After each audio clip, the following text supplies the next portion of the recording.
few points. I mean, first of all, it's self-evident that there's overrepresentation of black people in the mental health system. You just walk around the streets, you see it.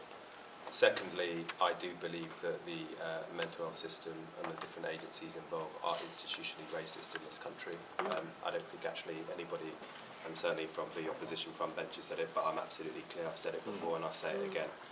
Thirdly, I think that my government did lots in this area, but we should have taken more seriously and implemented the recommendations of the David Rocky Bennett report. And I actually think the government now should actually look at that report and implement it. I haven't seen any action whatsoever from them in terms of taking forward those recommendations.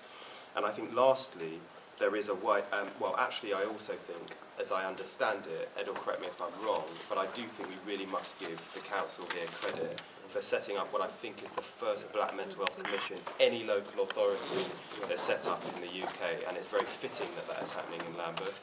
Some might say it's long overdue, but I'm really, really pleased that you're doing this, Ed, and congratulations on it. And I think, you know, in terms of what comes out of it, what you and Julia are doing, I mean, I think it's going to be the most, probably the most comprehensive report we've seen since Bennett.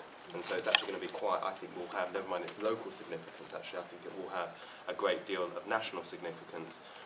This issue, well, I will say, because I'm going to have to run shortly, is certainly something that I think more broadly, although we have a specific issue in terms of the way the agencies interact and are culturally sensitive to our community's needs, there is a broader issue here in our wider community across the UK. 1 in 4 people suffers, or more actually now, suffers from a mental health issue, and there is a stigma around it, and the only person who's actually given a major speech on these mental health issues at a real top leadership perspective is the leader of the Labour Party, Ed Miliband, and he actually specifically refers to the issues that the black community have had with the mental health system.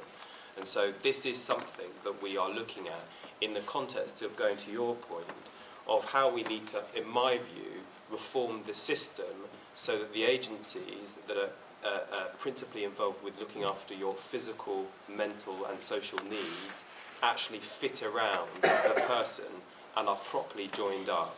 And as Ed said, I mean, if the Sean Rigg case illustrated anything, it was the need to ensure that there is proper join-up between the agencies, because although Sean died at Brixton Police Station, all of the events that led to that happened in my constituency in Ed's ward.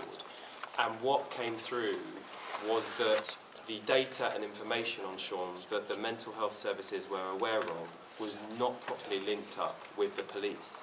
And so, I mean, there are loads of issues with the way the police dealt with that situation, but unless you've got proper join-up and coordination between the agencies that deal with these issues, then we will not solve the problems that we are seeing at the moment. It isn't just, for example, an issue for, you know, your mental, the mental health trust, SLAM, etc. All of these different agencies are involved. I haven't even talked about education, by the way. We've talked about police, we've talked about the mental health trust, but actually all of these different agencies are not properly joined up.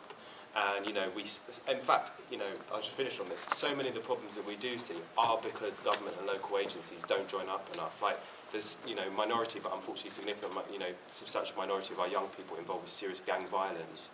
That is not just an issue for the police. The reason we fail continuously to deal with that issue is because we do not have join-up between the different people involved in that, or sharing information. You get things like data protection, all the rest of it gets in the way. And so there's some serious issues there, but it's very much in the forefront of our agenda, and in our policy review we're looking at with the general election in mind. The way that, you know, we resolve these issues is something we're looking to address. But the Bennett report needs to be returned to, in my view. And the fact that that's just basically left on the shelf to gather dust is disgraceful, absolutely disgraceful.